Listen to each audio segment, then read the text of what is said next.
Оштетени во случајот за големата автомобилска измама денеска сведочеа во кривичниот суд.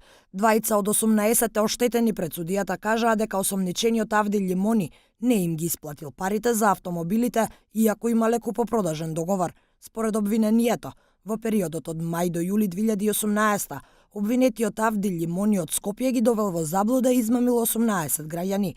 Обвинетиот Лимони преку јавни огласи наоѓал физички лица што нуделе на продажба моторни возила, ги доведувал во заблуда дека ги купува за фирмите, склучувал договори за купопродажба, каде што како купувач се јавува тој ополномоштен од фирми што немале банкарска сметка или биле неактивни.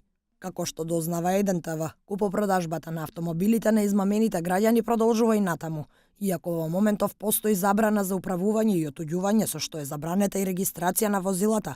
Обвинетиот успеал да регистрира едно од возилата. Според нашите извори, веќе е алармирана внатрешната контрола на МВР за службеникот кој го регистрирал возилото. Дел од измамените во разговор за нашата телевизија вела дека се чувствуваат оштетено и од одлуката на обвинителството да не ги заплени автомобилите, туку само да го замрзне нивното управување. Оштетените во ова обвинение не се единствените кои тврдат дека се измамени од Лимони. Во Скопска двојка уште неколкумина граѓани го тужат за измама. Лимони беше приведен во август лани, а по 3 месеци притвор беше пуштен да се брани од слобода. Следното рочиште е закажано за 9 мај, а на него ќе сведочат нотарите кои ги заверувале купопродажните договори. Меѓу нив има имиња на поранешни политичари.